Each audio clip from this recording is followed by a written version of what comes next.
Я плавал на остров, сам плавание экспедиции и увидел божество, который сиял у горы. Он именовал себя как «Бог всех вод».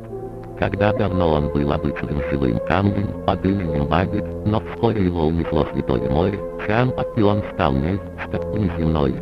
Я не могу поверить глазам своим. Когда я встретил его, он мне просил сделать иерархию в острове, чтобы там было царство небесное целестие.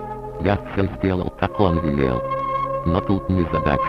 Гвардейцы государства узнали об этом и объявили меня преступником за ересь. Меня увезли из острова, и я убежал в старый сумеречный 11 лес с религиозной коммуной, где поклоняются Багету.